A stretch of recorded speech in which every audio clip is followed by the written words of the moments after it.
Madame Reverdito, bonjour. Bonjour. Bien qu'on vous rencontre à Toulon, vous êtes aujourd'hui élue à la Seine-sur-Mer et vous participez vous rejoignez une liste citoyenne à la Seine qui dit le plus grand mal de votre équipe municipale. Vous pouvez nous expliquer le contexte sénois qu'on a de l'extérieur beaucoup de mal à comprendre, hein. Oui, alors je suis sur une liste, effectivement. J'assume le travail qui a été fait parce que j'ai été élue sur cette liste avec un programme.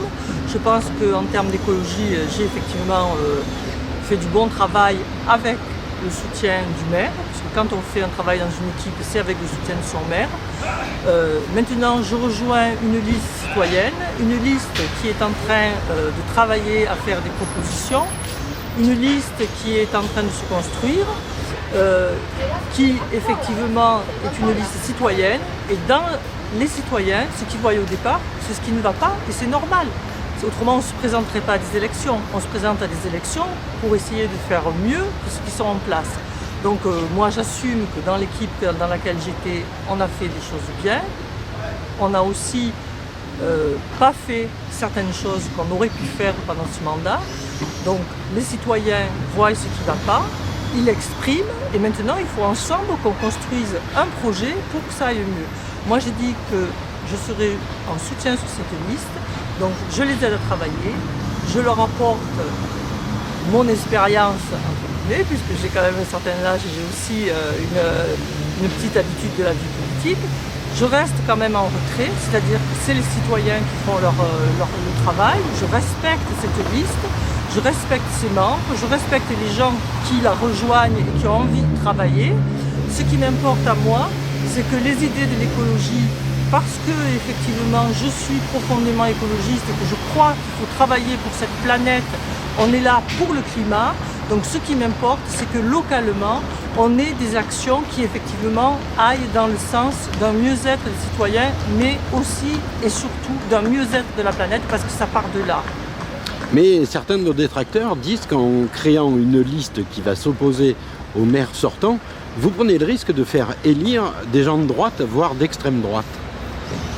Je crois qu'il faut arrêter avec ces schémas. C'est des schémas du XXe siècle. Pour moi, j'ai tourné la page, je suis au XXIe siècle. Les partis politiques traditionnels, je crois qu'ils sont plus, entre guillemets, dans l'air du temps. Il faut qu'on change. La planète, elle est là, elle souffre, il faut qu'on aille vite, il faut qu'on agisse. Alors, avec les partis traditionnels, d'après moi, c'est terminé. Il y avait à la Seine une liste citoyenne qui se montait, avec à sa tête Luc Patin-Tringer, qui est quelqu'un qui est profondément écologiste, avec qui j'ai déjà travaillé en politique, qui a été longtemps au Vert, et en qui j'ai confiance. Il a montré sur le terrain, il a montré dans notre ville qu'il était capable de porter des projets non seulement écologistes, mais aussi sociaux, ce qui pour moi est très important, et culturels.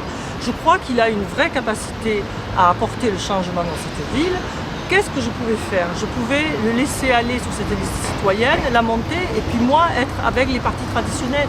Je crois qu'il y avait à un moment donné une vraie possibilité de travailler ensemble. Nous avons été le trouver avec le reste du groupe local et nous lui avons dit voilà, nous écologistes, on est prêts à travailler avec toi parce qu'on sait que tu as les mêmes valeurs que nous.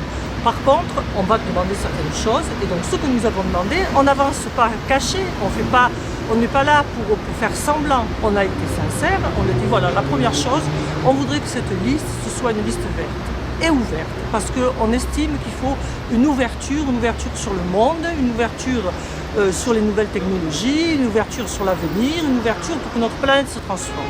Donc on a choisi ensemble ce titre, ville verte et ouverte, et donc il a accepté, et vous verrez maintenant que sur son document de campagne, il a marqué la Seine, ville verte et ouverte.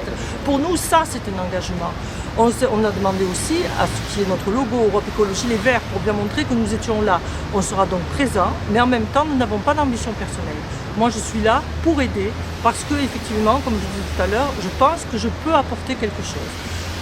Il faut que les citoyens se rapproprient leur ville.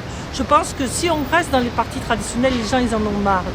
Ces citoyens qui sont là autour de Luc Patin-Tringer sur cette liste, ils ont envie de faire quelque chose. Ce sont des jeunes, des moins jeunes, mais tous, ils portent des valeurs dans lesquelles ils se reconnaissent, dans lesquelles nous on se reconnaît, et ils ont envie de travailler pour cette ville. Alors on va faire quoi? On va dire non, vous n'êtes pas PC, vous n'êtes pas PS, vous n'êtes pas GRS, vous n'êtes pas FI, on ne vous veut pas. Non, il faut au contraire prendre ces gens qui viennent de la base, ces gens qui ont envie de travailler, ces gens qui ont envie de s'engager, et leur montrer qu'on peut faire de la politique, que c'est pas sale, qu'il faut faire de la politique. La politique, c'est ça, c'est pas autre chose, c'est travailler pour sa ville, c'est avoir des valeurs, c'est monter des projets et les mettre en action. Eh bien écoutez, je vous remercie, il me reste à vous souhaiter une bonne campagne. Merci.